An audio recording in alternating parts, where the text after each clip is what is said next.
Veja no ICL Notícias, segunda edição.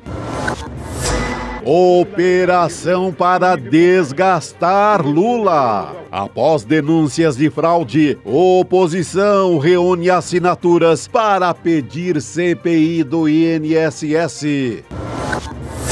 Articulação golpista na Câmara. Bolsonaristas elaboram manobra para travar julgamento do golpe no STF. A conta do tarifaço chegou. Charged to the USA. PIB dos Estados Unidos encolhe e Donald Trump pede paciência. But they have to, and other countries have to make a deal. O ICL Notícias, segunda edição, está no ar. Olá, boa tarde, seja bem-vindo, seja bem-vinda ao ICL Notícias, segunda edição, deste dia 30 de abril de 2025. E olha só, hoje a oposição conseguiu as 171 assinaturas para pedir uma CPI do INSS. Isso após as denúncias de fraudes e desvios ilegais na folha de pagamento. Daqui a pouquinho a Elo Vilela vai estar com a gente e vai detalhar diretamente de Brasília esse assunto, né, que, enfim, aconteceu, as assinaturas foram colhidas e vai falar também das manobras dos bolsonaristas para tentar travar o julgamento do golpe no STF. E teremos também Cris Serra para falar de Trump, porque ele pediu paciência para os americanos depois que o PIB caiu. Lembrando que a nossa programação, que começa com Desperta e vem até o N2, é transmitida pela Pop TV do Rio Grande do Sul e também pelo canal A Voz Trabalhadora. Olá, meninos. Olá. Que prazer ter vocês. Tudo bem? Quase que eu falei bom dia e eu lembrei não. É boa tarde. Boa tarde. Seja bem-vindo, Demore. Obrigado. Tudo bom? Tava com saudades. Verdade. E aí, César? Voltou? Gostou e voltou? Demais. Sempre muito bom estar aqui no N2. Boa tarde para a nossa comunidade também. Prazer estar com vocês. Vamos lá. Vamos começar a falar dessa CPI aí. Vamos falar sobre a fraude do INSS. Porque pode vir mais dor de cabeça para o governo por aí. A oposição conseguiu reunir na Câmara as 171 assinaturas necessárias, isso para protocolar o requerimento de abertura de uma CPI do INSS. Isso para investigar a mega fraude dos descontos ilegais na folha de pagamento de milhares de aposentados. O pedido da CPI é de autoria do deputado coronel Crisóstomo, do PL de Rondônia. A decisão de instaurar ou não a CPI é do presidente da Câmara, Hugo Motta. E aí eu converso com vocês aqui. Será que vai para frente essa CPI? Depende de muita coisa, Rô. A articulação de forças ali está num momento até faz um mês e pouco, o César falou isso até no N1, que a gente está num momento ainda que as coisas não se acomodaram para a eleição. Vamos lembrar, ano que vem tem eleição. A principal coisa que a gente tem que lembrar disso, se você for um deputado hoje, a sua preocupação é a eleição. Sua preocupação é orçamento secreto, emenda, eleição. É só isso que passa pela cabeça desses caras. Todo o resto que a gente dá bola passa por esse filtro. Então, o Hugo Motta vai olhar o pedido com essa cabeça. O PL, que ameaçou romper com o Hugo Motta, como é que um partido rompe com o presidente da Câmara? O presidente da Câmara decide que música toca. O presidente da Câmara decide que gaveta que abre, que gaveta que fecha, se vai ter CPI, se não vai ter CPI, se pauta projeto de lei, se não pauta projeto de lei, se toca urgência, se não toca urgência. O que é romper? Romper é romper o acordo que eles fizeram para tentar driblar o Flávio Dino para conseguir tocar o orçamento secreto. Isso é o romper. E aí ficou todo mundo apavorado com isso. Não, pera lá, a gente tem um acordo aqui, a gente tem uma eleição para tocar. Então essa CPI vai passar por isso também. Se vai desgastar o governo se aprovar a CPI, vai. Tem muita coisa nessa história do INSS? Parece que tem muita coisa na história do INSS. Tem muita gente que fez coisa errada ali. Então a gente vai ter que ver os movimentos agora. CPI rodando, o PL da anistia, que aparentemente, né, César, vai cair aquele texto original e vem aí um acordão, literalmente com o Supremo e com tudo, para fazer um novo tipo de anistia, que daqui a pouco eu quero falar nisso, parece que estão vendendo uma coisa pra gente que não é o que vai entregar. Então, Rô, a gente vai ter que ver os movimentos agora, dia após dia, e o governo tá, mais uma vez, que se tornou um clássico desse governo, tá nas cordas, vai ter que tentar sair de novo.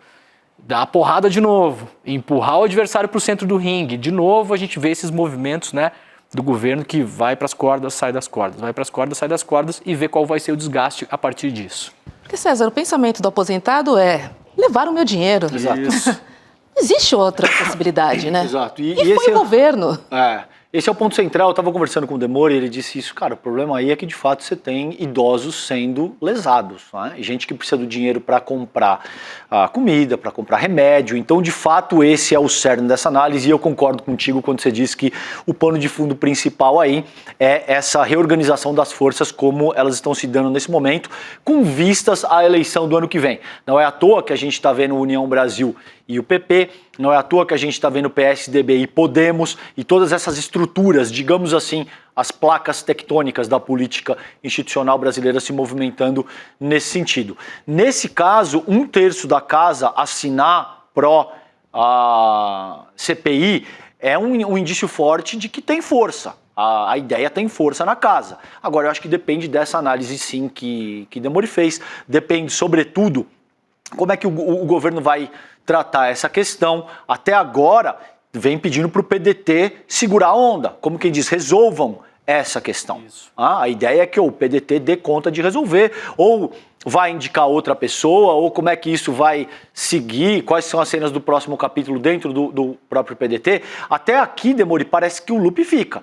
Pelo menos é o que a gente viu até esse momento. Agora, quanto mais o tempo passa, não tenho a menor dúvida que o custo político aumenta, a pressão sobre o próprio ministro aumenta e a pressão sobre o governo também aumenta. Por termos de probidade intelectual, eu preciso dizer, eu estava conversando com a Heloísa Vilela, a Elo disse o seguinte: sim, Calejão, mas vamos lembrar que a CPMI da Covid também foi uma iniciativa da extrema-direita, e aquilo foi um baita tiro no pé deles. Claro. Então pode ser que seja o caso, isso também caracterize um tiro no pé? Pode, mas a gente tem que lembrar aqui, cara, que houve todo um desgaste do lulopetismo com essa pauta da corrupção, principalmente considerando a Lava Jato. Então a gente sabe que isso cola muito mais contra o governo Lula do que contra o bolsonarismo, que foi um governo notoriamente corrupto. O Bolsonaro, ao que tudo indica, tem dezenas de imóveis que foram adquiridos com dinheiro vivo. A gente sabe quem pratica esse tipo de abordagem, não só no Brasil, no mundo. Teve pastor do MEC negociando coisa arada dentro do Ministério em troca de ouro de garimpo indígena. O ministro caiu. Gente, o ministro do Bolsonaro da Educação foi preso. Isso. Vamos esquecer disso.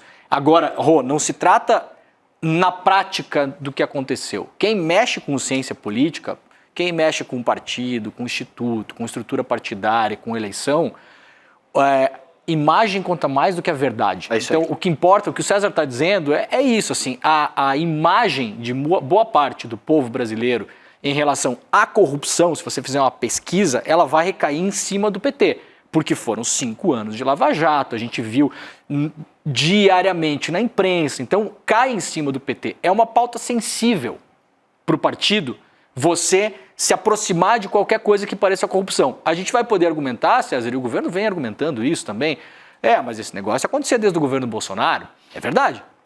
Esse negócio aconteceu, quem tomou a iniciativa agora foi a Polícia Federal, quem tomou a frente disso foi o Lewandowski. O Lewandowski, ele é ministro da Justiça. Quem era ministro da Justiça no governo Bolsonaro em 2019? Anderson. Sérgio Moro. Sérgio Moro. O paladino da Justiça não fez nada. Entendeu? A gente pode argumentar tudo isso. O governo pode argumentar tudo isso. Mas a imagem que chega para as pessoas, ela é uma imagem de espuma, ela é uma imagem rasa, né, César? O que vai chegar não é essa comunicação de fato. Claro que não. Para mim, esse é o aspecto central, porque isso que você acabou de explicar já demanda um certo tipo de elaboração que, infelizmente, a grande massa populacional brasileira tem um pouco mais de dificuldade para avaliar. Então, essa tua pergunta é muito boa, porque eu sou capaz, se você perguntar na rua, nas grandes capitais brasileiras, quem que era o ministro da Justiça em 2019? Quem é que estava comandando a CGU? Quem é que estava comandando essas instituições que deveriam agir no sentido de coibir processos de fraude como esse, por exemplo? Ninguém sabe. Então, isso demanda um certo nível de elaboração que até chegar aí o estrago já foi feito. Lembra do último, né? Que era o Anderson Torres, que era o ministro da Justiça no final do governo do Bolsonaro. Agora, se você perguntar para as pessoas quem era, a pessoa vai falar, não lembro. Aí você vai falar, o Sérgio Moro. É verdade, era o Sérgio Moro. Agora, imagina, olha quantos degraus você tem que subir para convencer uma pessoa de que é verdade. Começou lá atrás, então os dois governos roubaram. E mesmo assim, os governos não, né? Os governos, nesse caso, não Durante roubaram, as né? administrações. Mas durante as administrações, né? Não houve roubo dos governos, nem no governo Bolsonaro, nem no governo Lula. Mas até chegar lá, e a pessoa ainda pode te olhar e falar, mas tudo bem, mas hoje é o Lula, faz 1 ano e meio, 2 anos que está lá. Agora. Estourou agora, não quero agora. saber. É isso não que interessa, funciona assim. Eu lembro nitidamente, teve um escândalo que quase derrubou a governadora Ieda Crucius, no Rio Grande do Sul, em 2007, 2008. Foi a primeira governadora tucana eleita no Rio Grande do Sul. O PSDB era um partido pequeno lá. Ela entra no governo, tem um escândalo de corrupção dentro do Detran e do DAER, com carteiras de motorista, que era uma roubalheira que acontecia já, se eu não me engano, uns 2, 3 governos. Quem é que quase caiu? A Ieda. Não tem jeito. Nesse momento, a população não vai parar para pensar, a população tem que resolver agora. Ela quer ser ressarcida, na verdade, Leandro Mori. Essa é a grande verdade, né? Isso, e rápido. Isso. Eu não consigo ver outra situação assim, porque a sangria está acontecendo. Sim, isso. Agora, também dividindo aqui um pouco com vocês, né? O Lupe é um grande aliado do governo. Ele está resistindo, né? Num primeiro momento, ele até foi mais favorável, né, ao presidente do INSS do que os próprios aposentados. Sim. Sendo um grande aliado do governo e sabendo, na verdade, de tudo que está acontecendo, seria coerente que a gente pensasse em que ele poderia estancar essa situação? Se afastando, você diz? Exatamente. Olha, me parece, é difícil fazer esse tipo de ponderação. O PDT tem, se eu não me engano, Demore, algo entre 17, de cabeça assim, 17 deputados e acho que 3 senadores. São 20 e poucos votos. Então é algo assim, é uma força importante, mas digamos assim que não é uma força determinante como um partido, por exemplo, do Centrão, como uma federação que se forma. Claro. Agora, é importante. Não, na base do governo Lula, que tem 110 votos na Câmara. É importantíssimo, digamos que é mais do que 10, 15% da base. Então, é bastante importante. Agora, também eu acho complicado, o Lupe não vai pedir para se afastar, e pode ser que eu esteja errado aqui, por isso que eu digo que é complicadíssimo estabelecer esse tipo de prognóstico. Ele não vai pedir para se afastar, Demore, a menos que apareça alguma coisa o implicando de uma maneira muito imediata, muito direta. E existe, eu conversei com um parlamentar hoje cedo, existe a avaliação que o afastamento do Lupe também causaria muito estrago para o governo federal. Então é algo que não é tão simples quanto o Lupe sai, está tudo certo e acabou. Existe uma questão delicada que precisa ser muito bem costurada, porque qualquer movimento em falso vai ser explorado pela oposição e vai ter uma certa consequência para a imagem do governo. E aí a gente já vai para 2026 também, né? Isso. É esse o olhar, de fato. Sempre. Tudo que acontece nesse momento. Rô, o estrago está feito para o governo, tá? A gente vai medir agora, nas próximas semanas, qual o tamanho do estrago. A situação que eu vejo, ela é igual àquela situação da taxa do PIX, que nunca existiu, tá? Mas, de novo, o que é fato e como a história chega nas pessoas. Essa analogia é muito boa. É isso. Na política, importa mais como chega nas pessoas. Claro. Porque política vende sonho e vende pesadelo. É isso que a política faz. Você pode fazer uma política vendendo sonho. Isso. E você pode fazer uma política vendendo pesadelo. Manipula os afetos, né? Você manipula os afetos. As pessoas isso é comprovado há muito tempo. Mesmo no dia da votação, as pessoas votam no impulso do afeto, muito menos na racionalidade. Quantos são os eleitores que você conhece, no dia da eleição, se você sentar com 10 pessoas e falar, por que você vai votar no fulano? Você acha que a pessoa vai sentar e vai ler programa de governo com você? Não, veja bem, eu li o programa de governo. Eu gosto do cara. Eu gosto do cara. Eu sou fã. Ou odeio o outro. Vota. Meu pai vota. Isso. Nesse outro eu não voto, então voto nesse. Não gosto de nenhum. Ou ele está antagonizando alguém, é isso Mas aí. prefiro o outro. Então é assim que funciona. Nesse caso, se o Lupe ficar é ruim, se o Lupe sair é ruim. Vai medir como? Se ele ficar, o governo vai continuar sangrando. Não tem jeito. Vai continuar sangrando, vai continuar sangrando. Por quê? E aí eu acho que já tem, o Lupe deveria, ele, pedir para se afastar, colocar alguém no lugar e deixar o PDT na base do governo. Esse é o cenário menos pior para o governo. Concordo. Isso vai acontecer? Acho muito difícil. Porque o Lupe é o PDT. Ele não é um cara indicado pelo partido. Ele é o PDT. Qual o problema e por que eu acho que o Lupe já deveria ter saído há muito tempo, desde a semana passada? Porque ele foi, segundo a investigação, tá? Foram 6 avisos que foram feitos CGU. pela CGU, tá? O Lupe foi avisado pessoalmente em uma reunião oficial de que estaria acontecendo essa fraude. Aliás, como a vida é difícil de entender muitas vezes, foi avisado por uma representante do sindicato no qual o irmão do Lula é dirigente. Então veja, muitas vezes a gente vê, o irmão do Lula está no rolo do sindicato, mas ao mesmo tempo quem avisou o Lupe foi o sindicato do irmão do Lula. O Lupe falou o seguinte, nossa, importante isso e tal, não sei o quê. A gente vai ter uma próxima reunião, a gente traz esse assunto na próxima reunião. Não houve o trazer. Virou um na volta a gente compra. Levou um ano para se mexer. Quando estourou a coisa, foi a público defender a indicação dele no INSS. Então, Rô, é tudo ruim. Cai um pouco naquela história do Juscelino Filho. Juscelino Filho era péssimo, era horrível para o governo, só caiu quando foi indiciado. Se esperar o Lupe ser indiciado, talvez nem vá, porque talvez o Lupe não tenha envolvimento direto nesse caso, nada indica que tenha, por enquanto. Mas o desgaste é monstruoso. Agora, o desgaste político é monstruoso. E só para completar, é muito pior do que no caso do Juscelino Filho, porque o caso do Juscelino Filho era um caso acontecido antes dele virar ministro e em uma questão que toca poucas pessoas.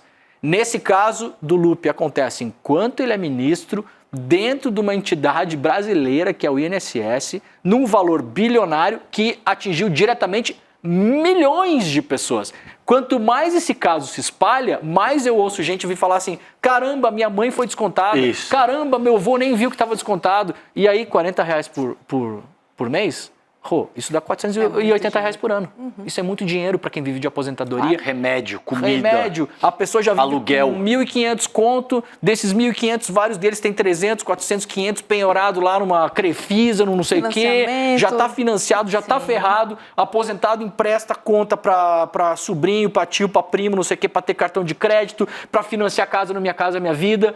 Alimentação, tem tudo isso. Então já é uma população. Hoje de manhã a gente deu uma matéria um levantamento feito pela CGU, indígena isolado foi fraudado, que não sabe ler e escrever, que nunca saiu da aldeia, gente analfabeta, inválido, pessoa que não consegue assinar documento. E num governo que se preocupa com as pessoas. Então, esse é o ponto. E aí contrata uma crise, né? E aí muita gente, hoje de manhã no N1 foi isso também, muita gente fala, mas tem a governabilidade, não sei o quê. Bom, gente, o que a gente faz então? Ignora o caso? Faz de conta que não aconteceu.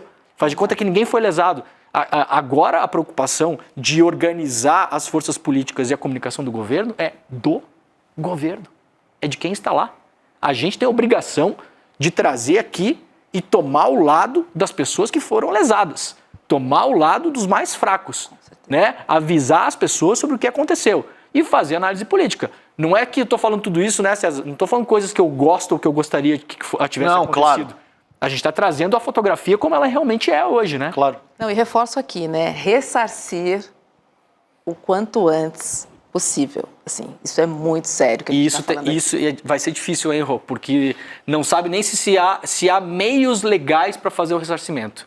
O meio tem que fazer o caminho oposto, não? O meio óbvio seria você ir atrás do dinheiro roubado, recuperar o dinheiro através da justiça, esse dinheiro cair no cofre da União e devolver. Quanto tempo vai demorar isso aí? O aposentado não tem nada a ver com isso. E aí vai esperar tudo isso aí, todo esse tempo para tirar o Lupe ou para falar do ministro ou para não sei o quê? Não dá. Não. E muitas vezes é literalmente impossível. Porque esse dinheiro... Dinheiro sumiu.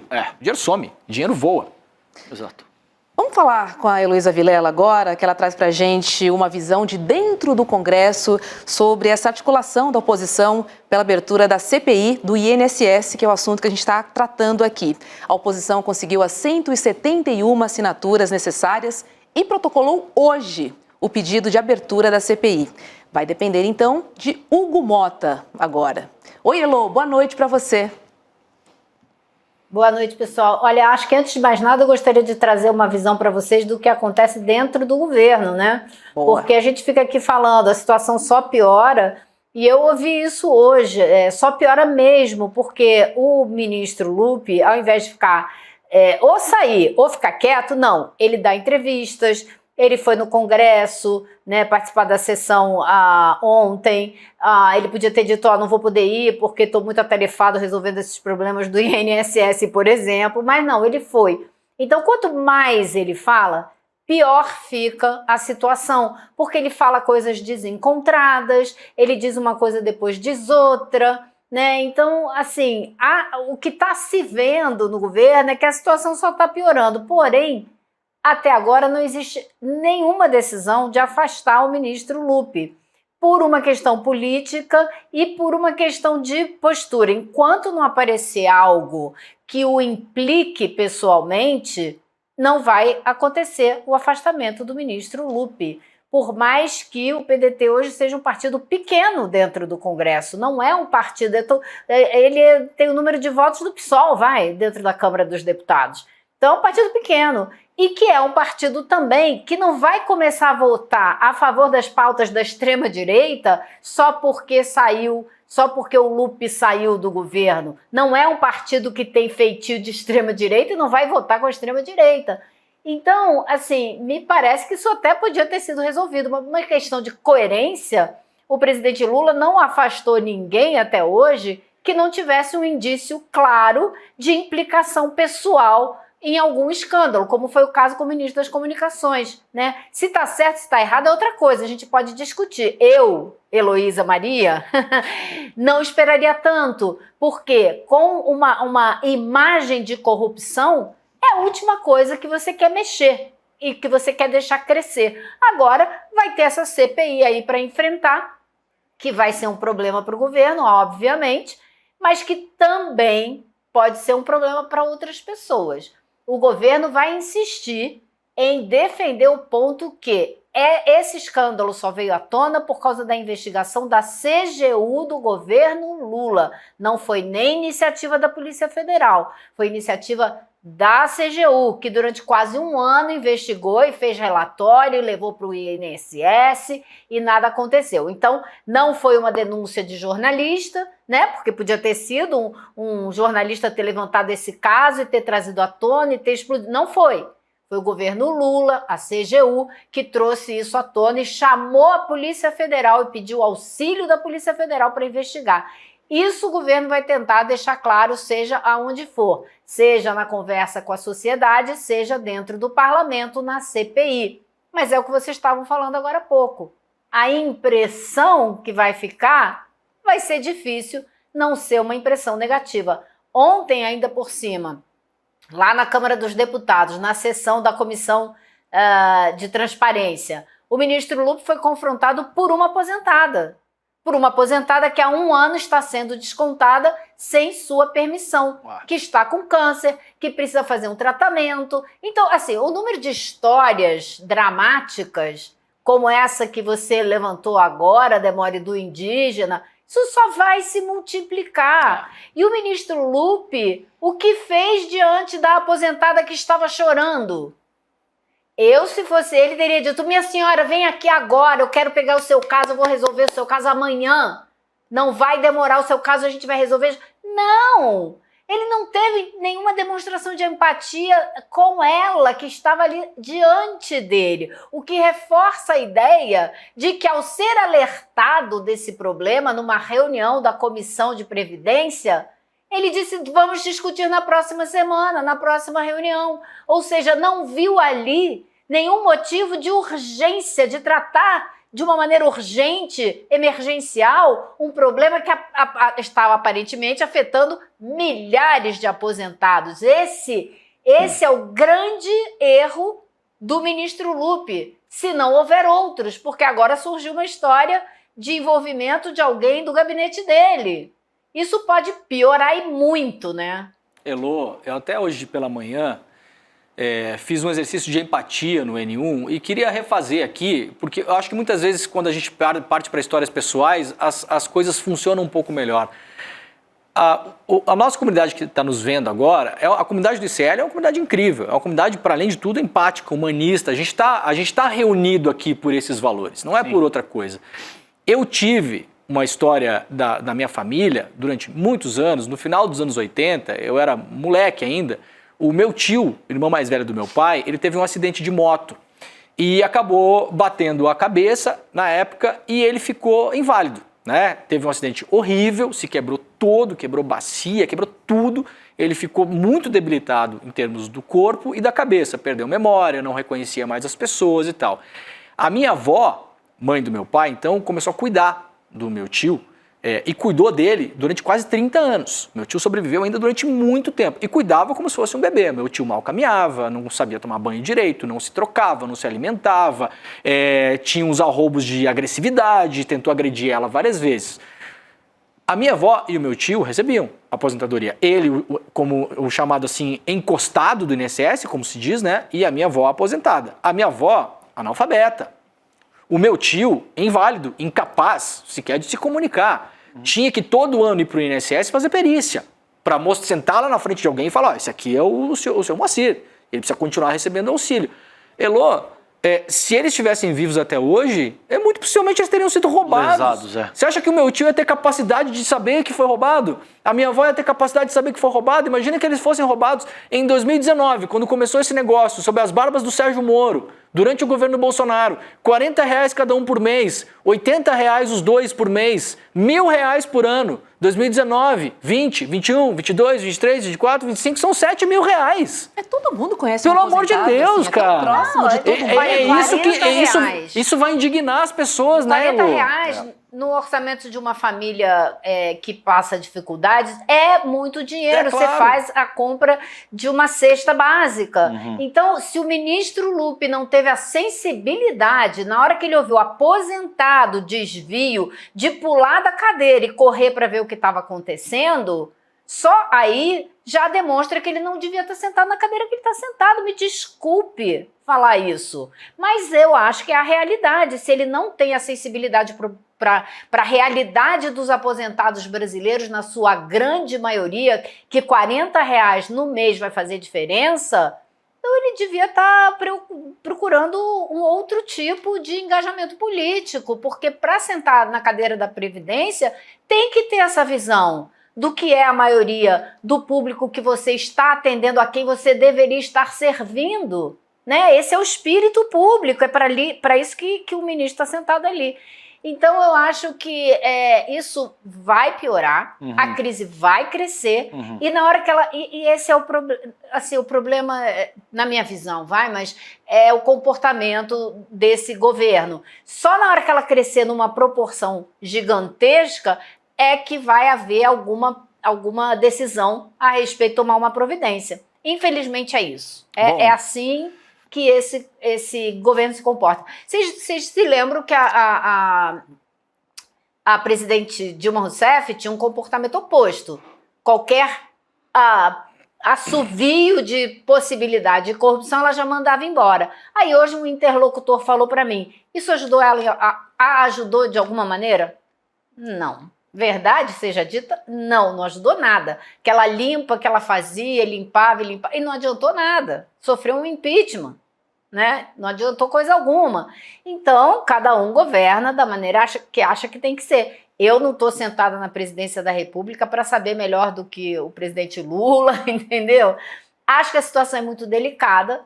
E eu só estou dizendo para vocês o encaminhamento que eu estou ciente que está acontecendo. Claro, e esse é o nosso trabalho, né, Elô? O nosso trabalho é fazer análise, é fazer apuração, é fazer o bom jornalismo, então a gente está fazendo aqui o que de fato é a nossa função.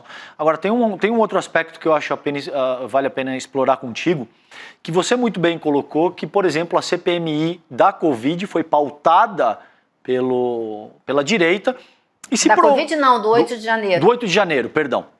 Eu disse da Covid anteriormente. E isso se provou um tiro no pé, né? Como é que você avalia isso? Você acha que isso pode acontecer nessa ocasião também, caso de fato essa CPI vá adiante? Já tem 1/3 da casa, o que era o suficiente, então demonstra que tem alguma força parlamentar nesse sentido, e isso pode de fato acontecer. Como é que você avalia? Você acha que isso pode, ao fim e ao cabo, caracterizar um tiro no pé? Olha, eu acho que existe esse risco, porque se você analisar essa fraude, até onde a gente sabe no momento, né, pelo que foi apresentado pela CGU e pela Polícia Federal, esse esquema, digamos assim, a estrutura dessa fraude foi criada no governo Bolsonaro. E foi a estrutura que permitiu essa multiplicação de casos nos últimos anos. Não foi outra coisa. Se não existisse a estrutura, você não teria esses casos todos. Então, na hora que você começar a levantar né? Isso vai depender, você sabe como é que é a CPI, correlação de forças, quem está representado lá dentro, quem consegue impor a pauta, quem consegue chamar testemunha, é tudo bastante complexo, mas haverá representação dos partidos da base do governo, né? Então, se eles conseguirem demonstrar quando essa estrutura foi criada e como, talvez isso seja um grande problema para a base bolsonarista. Então, pode sim acabar saindo tiro para tudo quanto é lado. Né? No final é diferente esse caso do caso do 8 de janeiro, obviamente, porque todos os envolvidos e os articuladores e os golpistas eram todos bolsonaristas, e ainda assim a extrema-direita tentou puxar essa CPMI. Agora não é tão claro assim onde está a culpa, né? Porque vai haver um pedaço da culpa que vai recair sobre esse Ministério da Previdência, que é do governo Lula, com certeza, mas também a apuração também é desse governo. Então, eu acho que é importante, essa CPMI pode ser muito interessante, porque ela pode levantar a criação dessa fraude, como que ela se estruturou e como ela cresceu. E aí vai sobrar para muita gente que não é do PT. Pois é. E Elô, você acompanhou também hoje uma manobra na CCJ para defender golpistas. A ideia é trancar o processo contra o deputado Alexandre Ramagem até o fim do mandato dele. O deputado Alfredo Gaspar, do União Brasil, que é o relator, do pedido, votou hoje pela suspensão integral da ação de golpe de Estado no DF. Explica pra gente melhor essa história e principalmente essa manobra, Elô, para a gente entender. Olha, é uma coisa assim esdrúxula para dizer o mínimo, mas o que acontece? Você tem na Constituição um artigo que diz que o Congresso, a Câmara ou o Senado pode pedir que seja suspenso um processo contra um de seus representantes. Isso está dentro da lei. Então, o PL entrou com esse pedido para sustar o processo contra o Ramagem. Mas aí entra a discussão. Segundo a interpretação que me parece mais óbvia, a Constituição deixa muito claro que você só pode ser retirado de um processo por crimes que você, porventura, tenha cometido durante o exercício do seu mandato. E acontece que o Ramagem é acusado por coisas que ele fez antes de ser candidato a deputado, quando ele era chefe da ABIN, que criou aquele sistema dentro da ABIN para espionar inimigos, para difusão de fake news e etc. Aqueles crimes todos pelos quais ele está sendo julgado no STF. Então, o que eles fizeram? Eles desconsideraram completamente essa interpretação, disseram que todo o processo tem que ser suspenso, não só o que diz respeito ao Ramagem, mas o processo todo. Todas a tentativa de golpe que está sendo julgada, especialmente do grupo 1, que é o grupo no qual o Ramagem está incluído e que tem, claro, vocês sabem, Bolsonaro, Braga Neto e etc. Então, eles estão querendo, com isso, suspender o processo inteiro que está no STF. Veja você, que despautério. Ninguém ia se dar conta, né, Lô? Então, ninguém ia notar, né, Lô? Então, o que aconteceu? Domingo da semana passada, eu conversei com o líder do PT, o Lindbergh Faria, que já estava preocupadíssimo com isso. E ele fez uma petição no STF pedindo que o STF esclarecesse a Câmara dos Deputados como que é a interpretação dessa lei. Se você tem que considerar os crimes cometidos depois que ele foi empossado deputado, ou se pode incluir tudo. E o ministro Zanin, que é o presidente da primeira turma, disse claro que é só o que aconteceu depois que ele foi diplomado. E nem assim teve jeito, porque a oposição está convencida de que assim vai criar não o fim desse processo, né, gente? Eles não são estúpidos, eles são manipuladores, maquiavélicos, claro. Mas burros eles não são. Eles sabem que com isso vão criar o quê? Tensão com o STF, mais tensão com o STF, porque na hora que isso bater no STF, o STF vai dizer, esquece que não existe constitucionalidade nenhuma nisso. Mas você fica desgastando ainda mais o STF. Qual era a grande argumentação da extrema-direita dentro da sessão da CCJ hoje? A ditadura da toga. Eles não podem julgar esse processo porque eles são suspeitos. É assim, é nesse nível a discussão. Para né? reforçar Assim, o E não houve discurso deles, jeito. né? E assim, gente, tudo passa por hermenêutica jurídica. Eu não sou advogado, eu não sou jurista, muito menos formulador de doutrina e tal, mas me parece que utilizar o artigo 53, o terceiro parágrafo dá conta exatamente disso, que a Câmara poderia sustar tudo isso que a Elô acabou de explicar para vocês. O artigo 53 discorre a respeito da inviolabilidade de um parlamentar. Argumentar isso, haja demore, tá? Argumentar que isso pode ser usado para o cometimento de crime é algo tão estapafúrdio, porque o próprio, o quinto artigo, o William De Luca, um beijo para ele, brincou comigo no N1, que eu pedi para ele olhar, Elô, na hora. O quinto artigo, o 44º inciso do quinto artigo, dá conta que esse tipo de crime contra o Estado Democrático de Direito é inafiançável. É imprescritível, você não pode. Como é que você vai argumentar que você vai utilizar artigo 53, imunidade parlamentar para cometer crime contra o próprio Estado Democrático de Direito? Então é óbvio que Quando isso você nem era parlamentar ainda. Sequer era parlamentar, mas ainda que fosse, isso não faz o menor sentido, meu povo. Agora, é óbvio que a Elô matou a charada, é isso. Eles sabem que isso não vai dar em nada, mas no fim do dia vai aumentar a temperatura, vai criar desgaste, vai servir para reforçar a questão da ditadura da toga, manda o corte no grupo de zap, para dizer que eles não conseguem fazer nada, que o Xandão não sei o quê, que isso e aquilo é óbvio. É uma mistura de Vila do Chaves com Cosa Nostra, gente. Com Aristóteles. Vila do Chaves com Aristóteles. Olha, eu ouvi duas coisas que eu acho... Eu ouvi duas coisas hoje que eu acho perfeitas lá na comissão. Uma foi que o deputado Rubens Júnior falou isso. Ele disse, isso daqui é o trem da alegria da anistia. Não estão conseguindo passar a anistia do outro jeito, estão tentando desse jeito, o que é um absurdo. Mas ouvi um assessor parlamentar fazer uma análise ainda melhor. Ele disse para mim o seguinte, isso que eles estão tentando aprovar cria o quê? Se você constituir uma quadrilha para cometer crimes e trouxer um deputado para dentro da quadrilha, você isenta a quadrilha de crime, porque você vai sustar o caso contra o deputado e vai suspender todo o caso contra a quadrilha. Perfeito. Se você tiver um deputado que pertença a uma milícia, você libera toda a milícia dos crimes, porque o cara está lá dentro e ele não pode ser processado e o processo inteiro vai para o lixo. Ora, faça-me o favor, né? Exatamente, perfeita. Essa analogia é perfeita e não poderia explicar essa questão de forma mais simples. É isso aí. Agora, olha só, por falar em golpistas, a Elô teve acesso a documentos inéditos que foram anexados na defesa de Anderson Torres.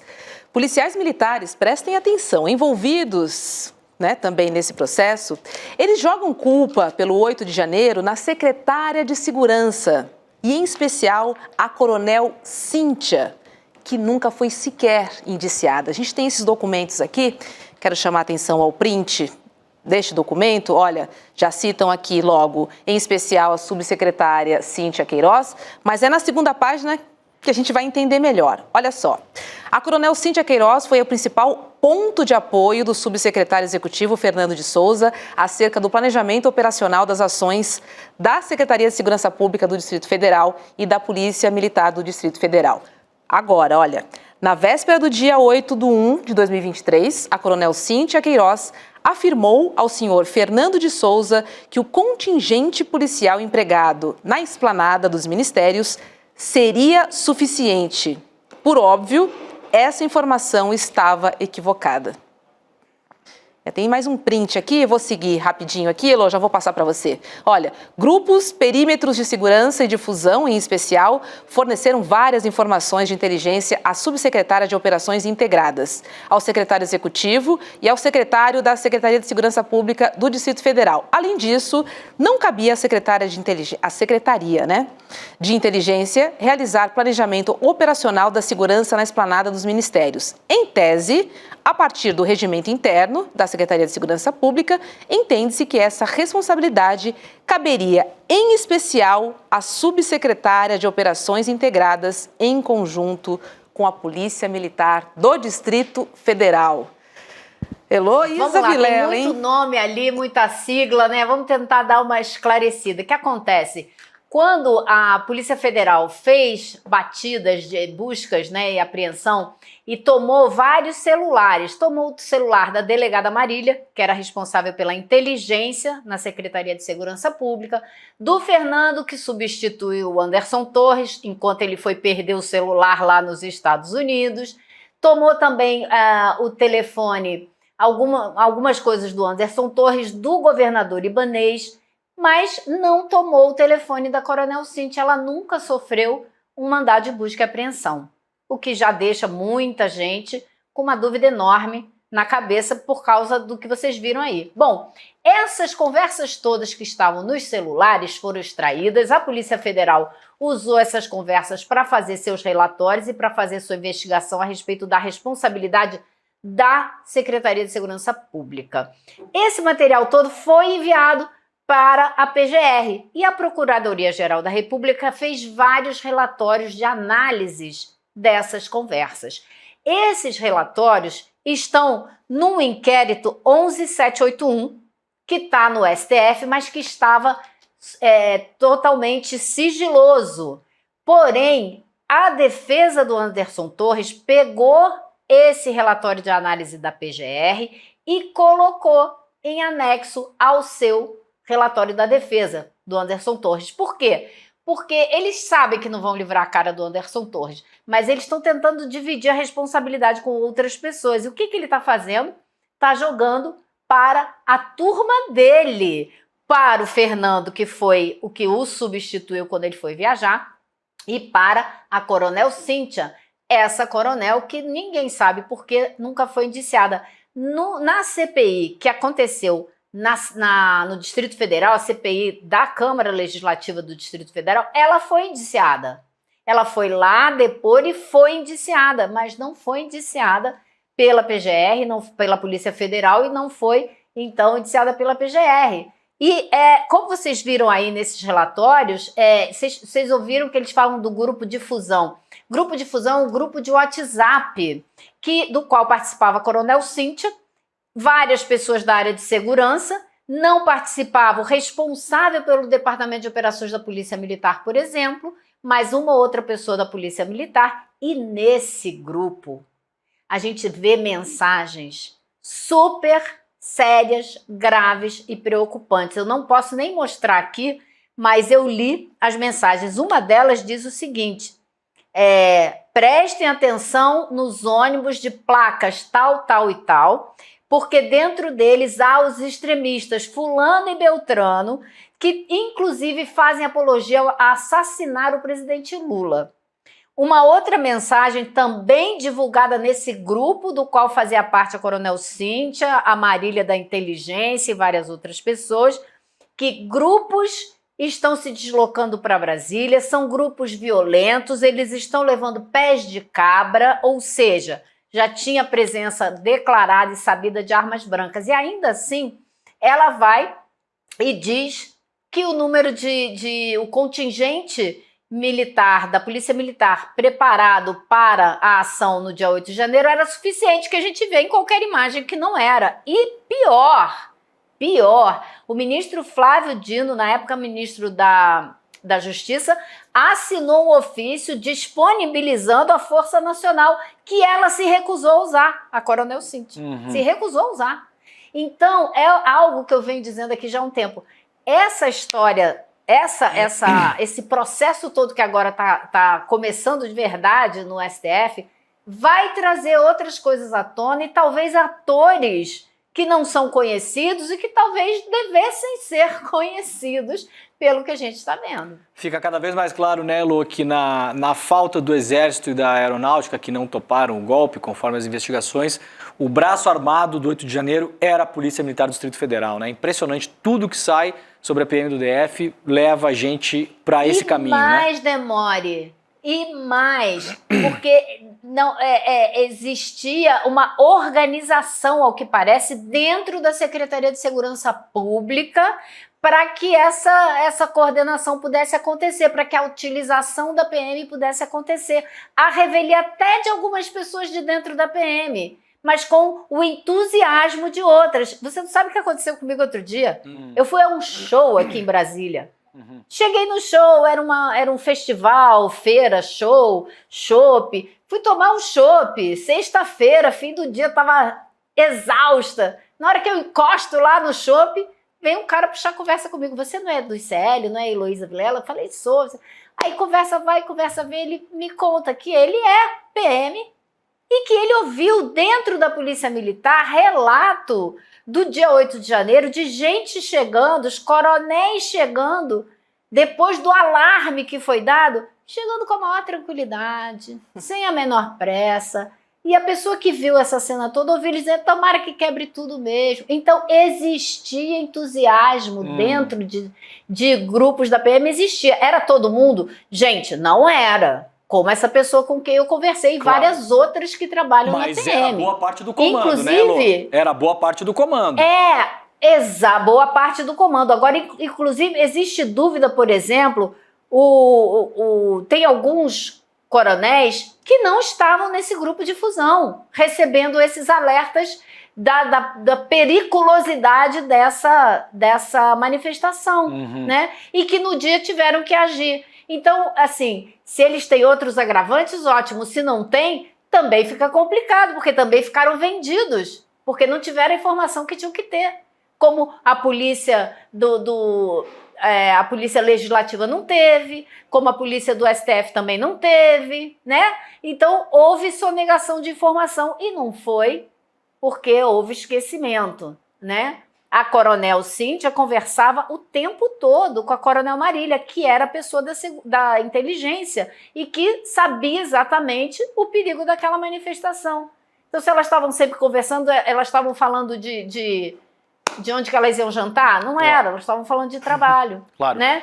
Então tem muita coisa aí para vir à tona ainda, por incrível que pareça. E sabe o que isso também evidencia, sobretudo para essas forças policiais, que vocês serão instrumentalizados e que quando a casa cai e a casa vai cair, quando a barata voa, aí é cada um por si. Isso. Aí é ninguém segura a mão de ninguém, eu vou botar a culpa é minha, eu coloco em quem eu bem quiser. É isso que E o Anderson... você imagina a cara de pau do Anderson Torres, que tinha lá a minuta do golpe na casa dele, né? E que foi lá e agora está anexando documentação no seu processo para jogar a culpa em cima dos subalternos dele. Que devem até ter culpa também. Tudo bem, não claro. Vem ao caso, que seja investigado. né? Dele, né? Mas ele tentar diminuir a dele jogando na turma dele, que ele que levou para a Secretaria de Segurança Pública, denota o caráter desse puxado, sujeito. né? Exato, denota o caráter desse sujeito. A ausência de fibra moral desse sujeito. Não tentou dar um golpe? Fracassou? Agora, segure o seu BO. Não, vamos culpar de fato quem a gente puder. Denota a falta de fibra moral desse sujeito, o que também não é surpresa nenhuma, né? Eu acho que não dá para fazer uma comparação, mas ao falar isso, você me fez pensar imediatamente na atitude do presidente Lula com o Lupe. Eu vou imediatamente, sumariamente afastar, sem ter nenhum indício de envolvimento pessoal dele nesse caso, sei lá, né? Dá para ter uma conversa aí, exato, né? Exato, sim. Tá certo, Elô. Obrigada, viu?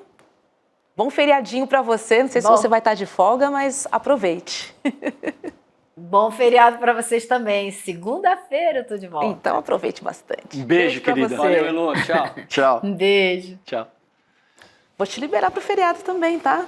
Feriado Tá de não, plantão? porque eu tenho mais uma reunião. Não tô de Não. plantão, não, mas eu tenho que O pegar... homem trabalha mais do que o... Eu tenho que pegar voo durante o feriado. Então é quase pior que plantão. Exatamente. É uma saga, né? Valeu, Obrigadão. querido. Obrigada, Demore. Beijão, lindão. Valeu. Mais. Vem, Rodrigão. Chega mais, Vamos, Rodrigo. vou- adelante Boa agora. noite. De novo. Valeu. Boa viagem. Bom programa. de volta. Valeu. Valeu, querido. Para quem não entende, o Demore viaja porque ele volta para o Rio Grande do Sul. Volta Exato. pra casinha dele, Um pedaço lá, um pra pedaço família cá. dele. É isso aí. Enfim, nada como voltar pra casa, né? Dormir no seu travesseiro. Ô, coisa É gostoso. Rodrigo, vamos falar do 1º de maio sem Lula? Pois é, o ano de maio. passado foi o 1º de maio esvaziado, né? É. Aí esse ano os assessores mais próximos estão achando que o presidente Lula não deve comparecer, está na véspera aí de fechar acordos para eleição do ano que vem, ele não pode mostrar fraqueza, não pode se misturar a um momento, eventualmente, de fragilidade. E a gente sabe que é fragilidade porque os sindicatos foram desmontados desde a reforma trabalhista do Temer, desde o governo Temer e Bolsonaro. Então, o Lula não deve comparecer ao 1º de maio depois de muito tempo, né? É algo assim, talvez inédito, né? Nos anos de presidência de Lula, e apesar de algumas boas notícias na economia. Tudo bem que na política tem má notícia, que é essa possível CPI do INSS, né?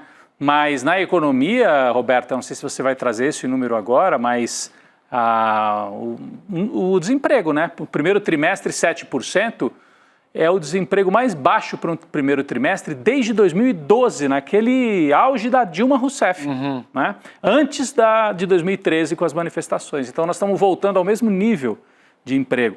Os salários proporcionalmente não estão como estavam na época. Sim. Então, tem A informalidade mais alta também. Mais alta, os salários na média não estão no mesmo nível, os preços mais caros, né? Café continua caro, hein, Roberta? Você vai comprar o café e fala, não, eu não pedi um vinho, eu quero um café. R$40, Rodrigo Viana. Então, tudo isso também cria dissabores. Mas no desemprego, sem dúvida, é uma boa notícia. É uma boa notícia. Pois é, essa é a boa notícia, né? Então, o desemprego, né, ele ficou em 7% e atingiu seu nível mais baixo dos últimos 13 anos. Sim. Essa é a notícia boa, e a ruim, como já falamos, é a CPI do INSS, que vai render aí, principalmente para a oposição, né? Falamos aqui.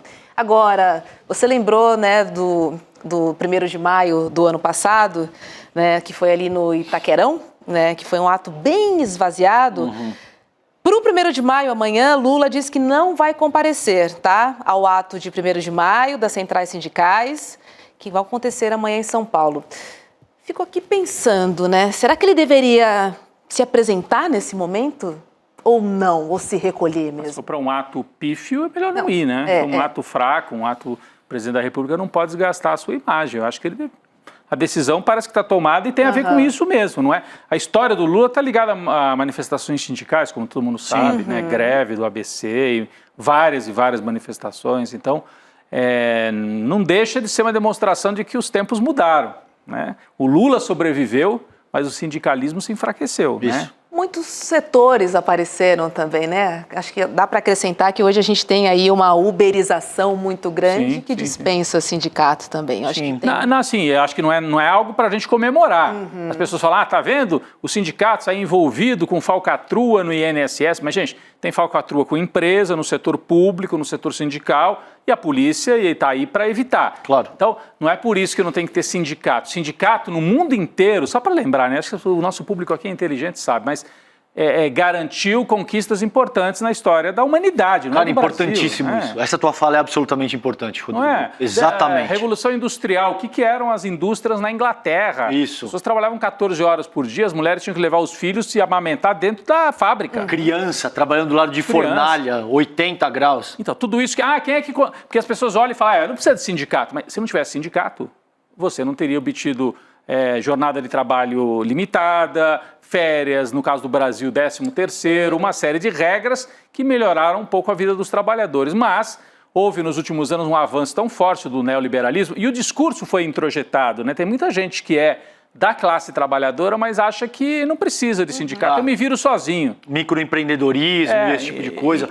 que não é algo que tenha que ser criminalizado, claro que mas não. De fato eu acho que essa tua fala é importantíssima, Rodrigo, porque invariavelmente é aí que a coisa esbarra, Roberto. A uberização, eles rejeitaram a proposta do governo. Lembra? Vamos lembrar sobre isso também. Então, Começa assim, o governo Lula, né? Teve o ministro Marinho, né? Uma tentativa de organizar, enfim, a categoria, mas eles rejeitaram em nome do empreendedorismo. Assim, é muito doido. Não, e aí mostra uma certa desconexão, porque o ministro Luiz Marinho, do Trabalho, veio do mesmo chão que o Lula, um pouco mais novo, né? Mas veio do ABC, sindicalismo tradicional, fábrica, montadora de automóvel e tal.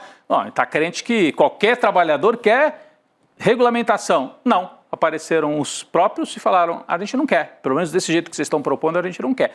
Talvez falte mais diálogo, porque é um bombardeio de anos e anos e anos dizendo, Estado não é bom, é cada um por si, liberalismo total, os coaches aí da vida. Então você tem um bombardeio tão grande que a massa trabalhadora, uma parte, acha que é isso mesmo, isso aí é natural, sendo que não existe natural, né? Existe uma organização social que está mostrando a fragilidade das organizações sindicais. No Brasil, eu acho que mais do que em outros lugares, na Espanha, na Inglaterra, os sindicatos ainda têm alguma força, na Inglaterra acho que menos, na Espanha e em alguns outros países europeus, mas no mundo inteiro tem essa questão, isso não é... Né?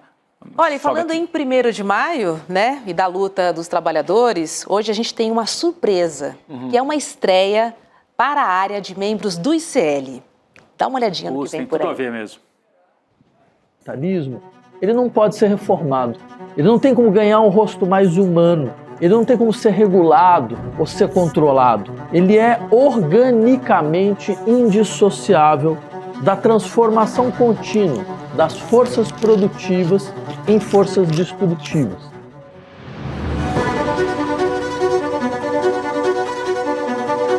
Ele foi escrito para a classe operária independentemente da sua forma de escrita. E essa destinação, ela tem como objeto central explicitar para a classe operária a maneira como ela não tem lugar no interior da sociedade capitalista, a não ser sob a forma da exploração e da espoliação. Olha que bacana, hein? O Vladimir Safatli preparou uma aula magna que vai te apresentar O Capital, que é um clássico do Karl Marx, como você nunca viu antes. Seu livro de cabeceira, aposto. Eu adoro.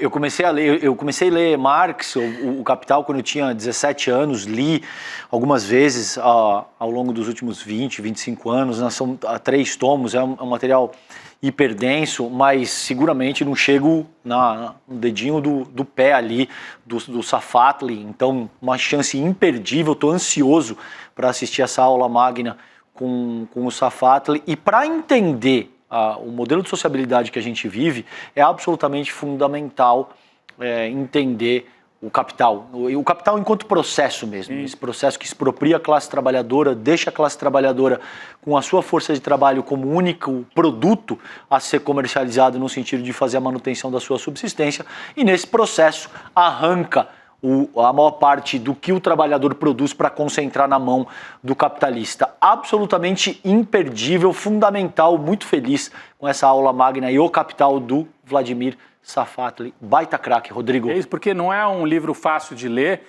e influenciou o debate do planeta, planeta. Nos últimos 200 anos. O sujeito escreveu um livro em 3 tomos em que ele ele disseca, né? Porque você olha para as relações sociais e tenta entender, qualquer um de nós, né? Como é que se dá isso e tal? Aí vem o Marx e enxerga o que muita gente não está enxergando, a questão do valor, a questão da mais-valia, como é que se opera tudo isso. E lendo a primeira vez, você sempre esbarra, fala, eu não vou conseguir, não estou entendendo. Então, a aula do professor Vladimir Safatli é um roteiro, né, para você se animar e quem sabe falar, agora eu vou entender melhor isso. E então, o convite está feito, está assim numa época propícia, 1º de maio, né? Então a gente deixa o convite para que você assista. É uma das grandes atrações e é para você virar membro do ICL. Quem está nos assistindo e ainda não é a chance de virar membro, manda para o seu amigo, porque esse tipo de conteúdo é que está lá no ICL. Você assiste esse tipo de conteúdo, sendo assinante, sendo membro, e ajuda a manter o jornalismo que a gente faz aqui, as duas coisas. É isso, recado dado. E olha só, e hoje, a partir das 8 da noite, daqui a pouquinho, essa aula do Safatli vai estar disponível na plataforma educacional do ICL. Se você quer assistir, faça parte do ICL e fortaleça o nosso jornalismo. É isso. Isso aí. Recado dado, você ganha brindes e o nosso jornalismo vai chegando em mais lugares, ele vai se fortalecendo e a gente vai crescendo enquanto comunidade. Isso é muito importante pra gente. Vamos chamar agora Cris Serra. Temos os brindes pra estão você. aí na tela. Boa, vamos lá, ó. Tem esse livro do Edu Moreira, A Última Chance, para você que se tornar membro ou membra do ICL, hein? Olha o pacotaço. Tem o livro A Última Chance, do Edu Moreira. Tem também outro livro, A Serviço da Repressão, que é do grupo de pesquisadores que estudou o envolvimento da Folha de São Paulo com a ditadura militar. Um documentário que a gente exibiu aqui. O 2º episódio já está disponível na nossa plataforma também, tá bom? Tem também esse pôster bacana, Anistia é Golpe, a coleção de imãs, Ditadura Nunca Mais, e o certificado digital de membro solidário do ICL. É isso, gente. Vem fazer parte da nossa comunidade, tá? É só acessar icln2.com.br. Fortaleça o nosso jornalismo corajoso, investigativo e garanta acesso a uma universidade de conhecimentos, tá bom? E ainda leva presente. É isso, é um incentivo a mais. Se faltava alguma coisa, assina agora e ganha esse pacote aí. É isso aí, faltava, porque agora não falta mais. Só falta você agora se tornar membro do ICL. Vamos chamar agora a nossa colega Cris Serra para conversar sobre as notícias, mais notícias, na verdade, desastrosas do governo Trump. Oi, Cris, boa noite para você, seja bem-vinda. Oi, Roberta, César, Rodrigo e nossa comunidade. Vamos lá, Cris, porque o PIB dos Estados Unidos, ele contraiu pela primeira vez desde 2002. O recuo foi de 0,3% no primeiro trimestre de 2025. Um resultado muito ruim, segundo as expectativas do próprio mercado. Análises econômicas apontam a retração como resultado direto da guerra tarifária promovida por Donald Trump. Em sua rede social, Trump negou qualquer responsabilidade e pediu aos estadunidenses mais paciência. Vamos conferir o que ele disse. Olha, este é o mercado de ações de Biden, não de Trump. Só assumia em 20 de janeiro. As tarifas começarão a valer em breve e as empresas estão começando a se mudar para os Estados Unidos em números recordes. Nosso país prosperará, mas precisamos nos livrar do excesso de Biden. Isso levará um tempo, não tem nada a ver com tarifas, apenas que ele nos deixou com números ruins, mas quando o boom começar, será como nenhum outro.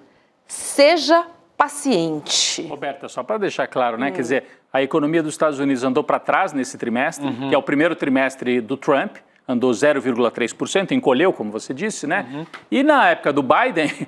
No último trimestre do Biden tinha subido 2,4%. Então, não é bem isso que o Trump está falando. Aliás, não é nada disso que o Trump está falando. Já é reflexo, sim, do medo que ele gerou. Né? Claro, a simples expectativa de que ele anunciaria o tarifaço já foi mudando, né, as incerteza, né? Incerteza. O Lula falava isso, né, Cris, durante a campanha de 22. O Brasil precisa ter volta de previsibilidade, ninguém investe sem previsibilidade, tal, sem um horizonte.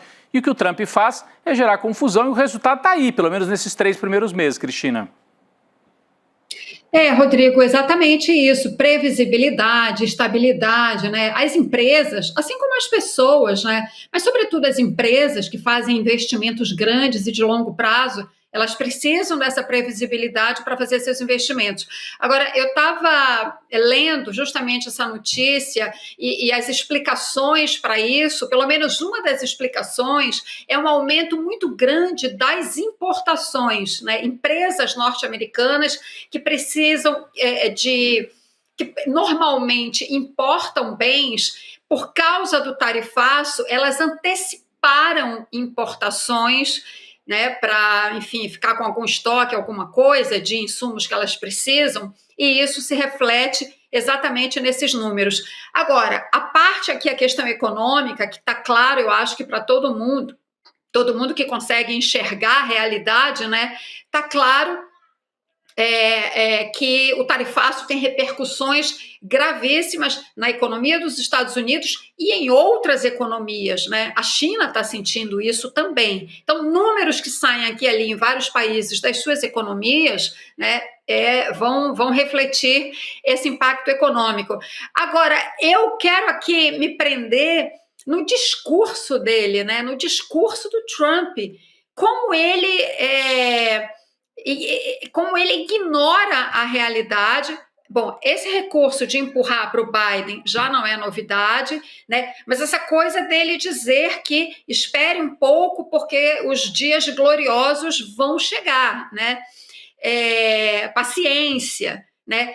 E o que me preocupa realmente nessa conjuntura que a gente vê hoje em dia nos Estados Unidos, apesar das pesquisas mostrarem já uma queda na popularidade dele, né? Portanto, há uma parcela do eleitorado aí, né, provavelmente até muita gente que votou nele dizendo, opa, não era bem isso que eu esperava. Mas o que me preocupa nos Estados Unidos é que a gente vê, de fato, que o Trump está exercendo esse poder de uma forma muito imperial, né? Ele deu uma entrevista agora recente em que um jornalista de uma TV aí nos Estados Unidos perguntou qual é a diferença entre o seu primeiro governo e esse seu governo agora. E ele disse, em resumo, aqui a frase dele foi: no primeiro governo eu governei os Estados Unidos, agora eu governo o mundo. E ele não está muito longe disso, na verdade, né? Porque junto com ele está essa grande oligarquia da tecnologia digital norte-americana, né? E você vê que agora, por exemplo, a Amazon disse que iria especificar nas notas de compra de produtos dela, ela iria especificar quanto do preço se deve às tarifas. A Casa Branca chiou e a Amazon recusou. Quer dizer, mesmo a Amazon, que é de um desses oligarcas, que é próximo ao Trump, que estava lá na posse, né, todo mundo, assim, a Casa Branca diz um ai, os empresários recuam, você vê universidades se dobrando às pressões. Isso é extremamente preocupante, é o que mais me preocupa, né? Essa facilidade, essa docilidade com que determinadas instituições, setores do empresariado, etc., estão se dobrando ao governo Trump. O juiz está sendo presa, inclusive, né? Juiz federal sendo preso. Agora, também existe todo um outro lado de enfrentamento, né, gente? Porque tem, por exemplo, o John Roberts, que é um juiz importantíssimo da Suprema Corte do país. Você tem, por exemplo, outro juiz, que é o Jeb Boasberg, fazendo um enfrentamento seríssimo. Nas universidades, por exemplo, o Cris colocou, Colômbia de fato cedeu, mas Harvard está fazendo um enfrentamento importante.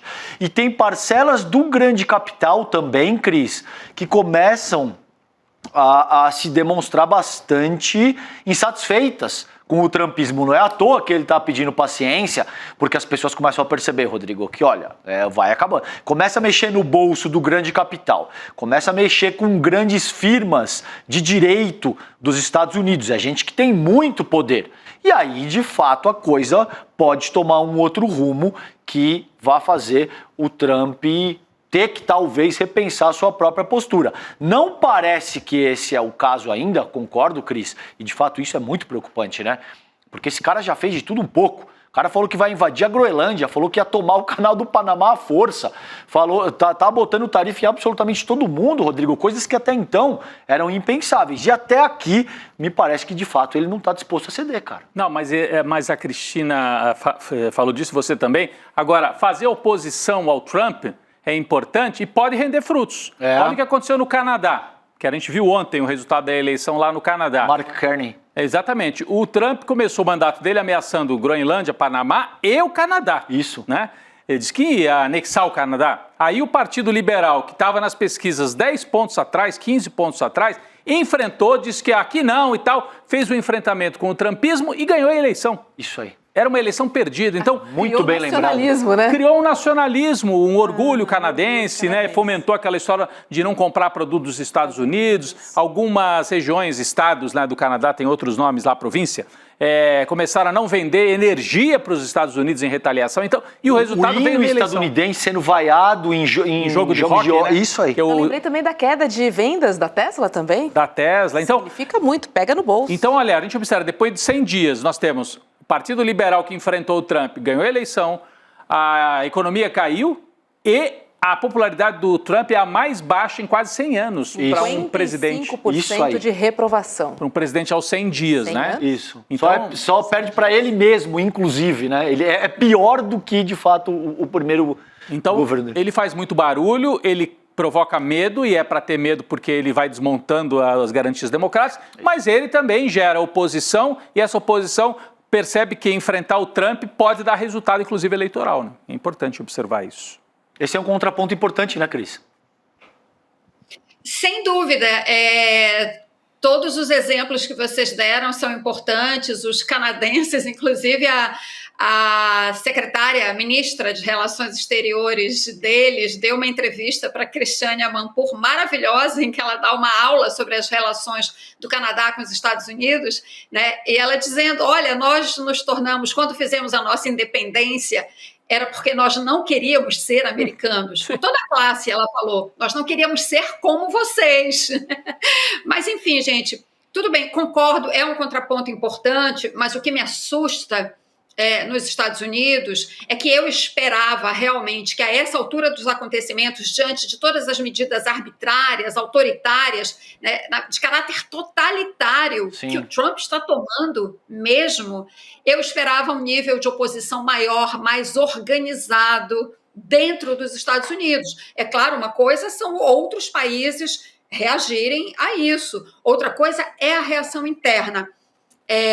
A mim, me parece pouco diante da envergadura das medidas que ele tem tomado e mais ainda, né, eu esperava a essa altura dos acontecimentos que a sociedade civil dos Estados Unidos estivesse nas ruas todos os dias protestando e não é isso que a gente vê, o que mostra que o Trump tem sim um apoio muito forte, consolidado, cristalizado, eu diria, de boa parte da sociedade norte-americana. E isso é apavorante. É assustador. Agora, falando em extrema-direita, Cris, um levantamento do Rogério Gentili, que é do UOL, mostrou que só este ano, pelo menos 10 empresas em diferentes estados do Brasil foram condenadas pela Justiça do Trabalho por assédio moral bolsonarista contra funcionários nas eleições de 2022. Lembro bem daquelas cenas, né? Algumas ficaram gravadas, né? Em todas as ações, as empresas pressionaram seus funcionários para que votassem no Bolsonaro. Teve funcionário obrigado a vestir camiseta e que sofreu até ameaça de demissão. Tem um caso aqui em Nilópolis, no Rio de Janeiro, que uma empresa chamada de JMR Manutenção e Comércio, ela foi obrigada a pagar R$10 mil de indenização para uma funcionária que foi obrigada a assistir vídeos de propaganda de Bolsonaro. Olha só, Cris, a gente também lembra do velho da van, enfim, a lista é longa, né, Cris? A lista ele sumiu, né? Ele está tentando submergir essa altura. Ele está quietinho, né? Ele está quietinho. A Havan está nessa lista, né? Tem um caso da Havan nessa lista. Roberta, eu acho isso estarrecedor. Quando você lê as práticas de coação e de assédio eleitoral, a gente volta um século, né? A gente volta para a época do coronelismo, do curral eleitoral. Olha a expressão que se usava, né? Curral eleitoral. Se trata o eleitor como gado, né? E tem um caso nessa lista especificamente que me chamou a atenção, que a empresa que foi responsabilizada, punida pelo caso de assédio, não vou lembrar agora exatamente qual foi a empresa, mas está aí nessa relação que o Rogério Gentili levantou. Sabe o que ela diz para se explicar perante o judiciário? Que ela apenas exerceu o seu direito à liberdade de expressão. Muito original, né, Cris? Olha, é a novilíngua da extrema-direita, aquilo que a gente fala, a novilíngua daquele livro, 1984, do George Orwell, né? Sim. Que você distorce as palavras e o sentido das palavras de tal maneira, né, para criar uma realidade paralela. Então, a pessoa punida por assédio eleitoral diz, não, eu só estava exercendo o meu direito à liberdade de expressão, que, na visão dela, passa por cima do direito da outra pessoa, né, de não ser assediada eleitoralmente, inclusive com a ameaça de perder o emprego. Então, olha como é grave esse tipo de situação. Felizmente, nós temos aí as decisões, essas 10 decisões que ele trouxe no levantamento de juízes que puniram esse tipo de situação que não cabe, é inaceitável, né, a essa altura dos acontecimentos.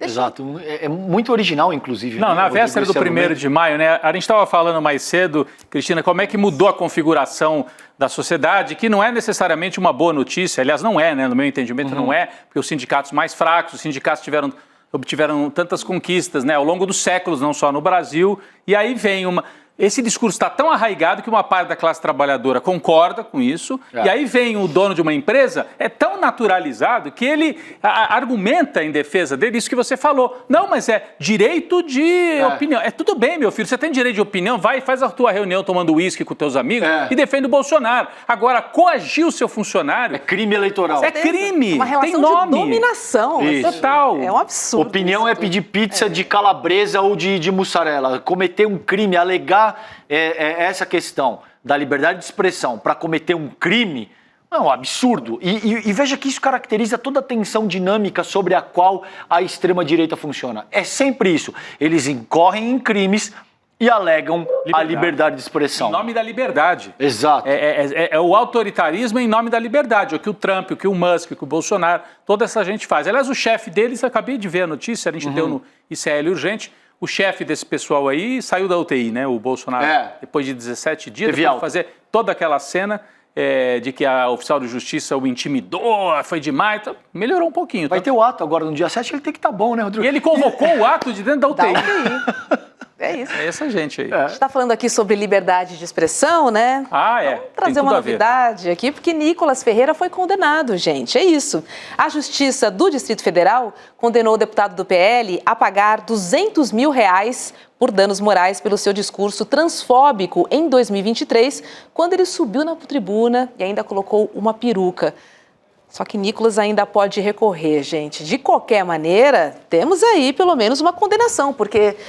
Há quanto tempo isso aconteceu? Ficou de graça, né, Robis. gente? Não sei, queria ouvir de vocês. Para mim, isso aí ficou de graça, Cris. Não sei o que você acha disso. A condenação eu acho significativa para os padrões brasileiros. Mas para cometer transfobia na Câmara Federal, cara. E esse cara ganhou 2, 3 milhões de seguidores nas redes sociais. Para ele não é muito, mas para os padrões brasileiros, tem gente que comete ofensas gravíssimas e é condenada a 10 mil, 20 mil. Verdade. A juíza pesou porque justamente é uma ofensa contra milhares, talvez milhões de brasileiros. Eu gostaria de ver 2 milhões de reais. Agora, vai para o tribunal lá em Minas, né? Isso foi na primeira instância. Cabe recurso? Cabe recurso. E aí, vamos ver, tribunal na segunda instância é sempre mais conservador, né? Talvez entenda, não, ele é liberdade de expressão de um deputado. Vamos ver. Eu achei que a juíza foi firme, Cristina. Queria te ouvir sobre isso. Rodrigo e César, é muito legal. O ICL tem essa coisa bacana, né, do debate. O César disse, achei que ficou barato. O Rodrigo, não, é significativo. Eu acho que é uma mistura das duas coisas, né? Porque, enfim, aquilo que aconteceu, essa cena patética, né, essa palhaçada, mas que está dentro das estratégias de comunicação da extrema-direita, né? Essa cena do Nicolas Ferreira, a gente precisa admitir, né, é suco de comunicação da extrema-direita, né? Por isso ganhou seguidores e tudo mais, né? São essas caracterizações aberrantes, grotescas, né?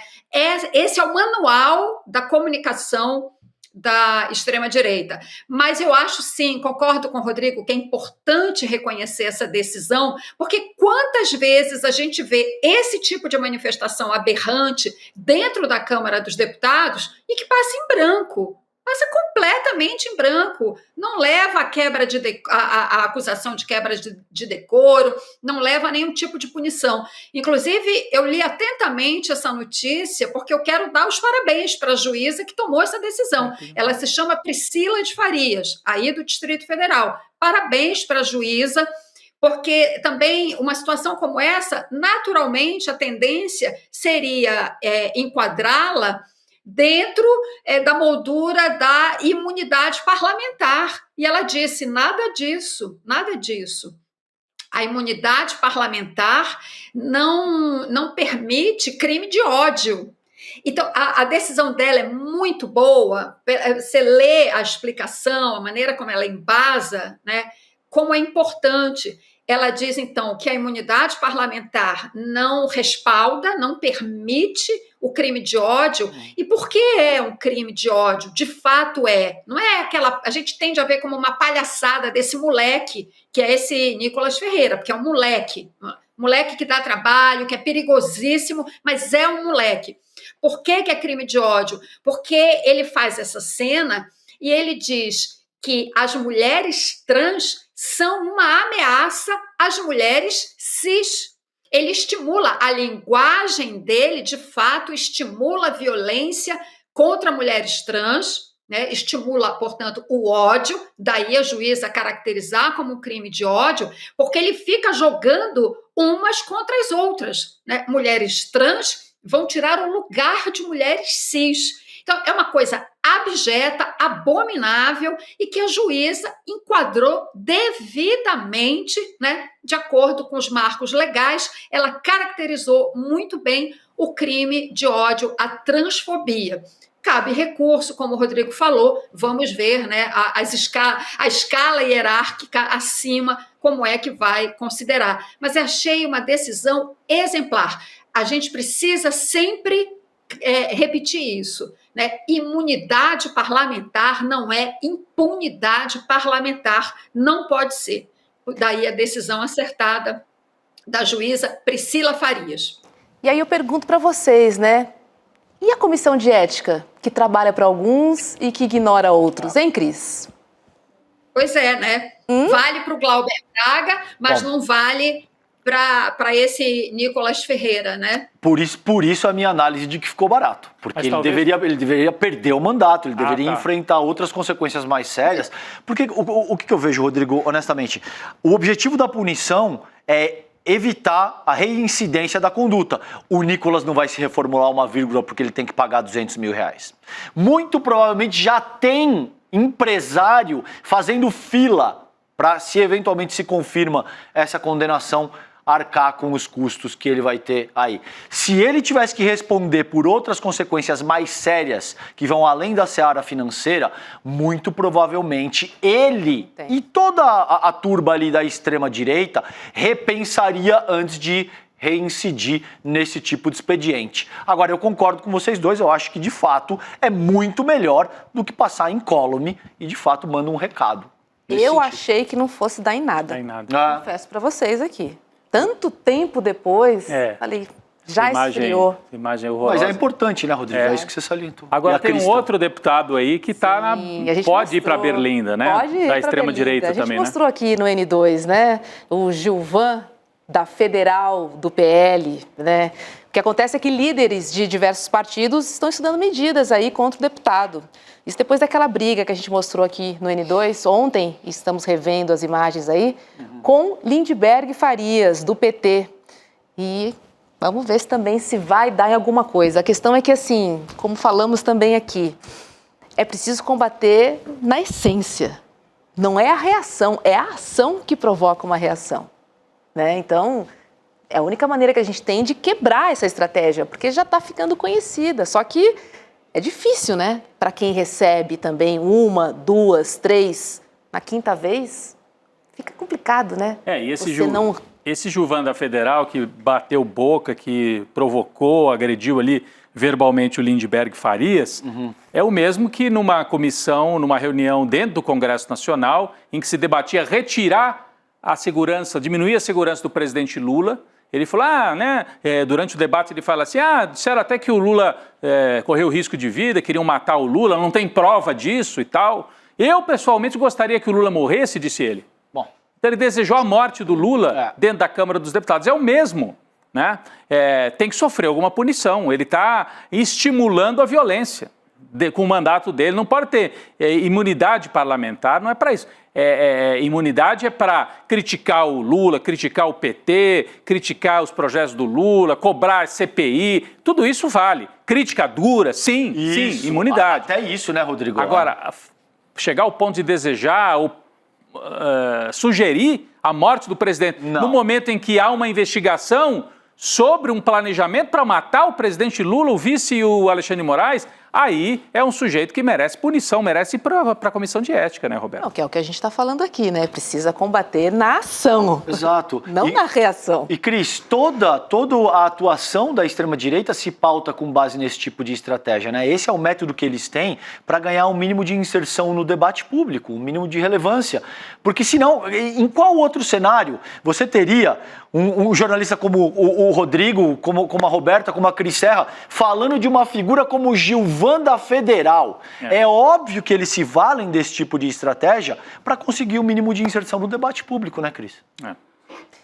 Perfeitamente. Eu acho que isso tudo é estratégia mesmo para alcançar alguma relevância, para ser conhecido. Isso está casado com as estratégias deles de comunicação nas redes. Então, faz uma cena dessa, o corte já sai, já está circulando nos canais, enfim. Eu não tinha feito a associação desse personagem com essa situação que o Rodrigo lembrou. Eu não tinha... Até porque esses personagens bizarros, né, que hoje conseguem magnetizar as atenções na Câmara, são tantos e com tão diferentes estratégias que eu confesso que me perco no meio desses personagens. Gilvan Federal e aquele outro do chapéu lá, como é que ele chama? Zé Trovão. Zé Trovão. Parecem todos a mesma sopa, né? Parece que é tudo a mesma coisa. É horrível. Exato, sai da mesma forma, né? Assim, com os mesmos objetivos, né? Mas cada um tem a sua bizarrice específica e particular.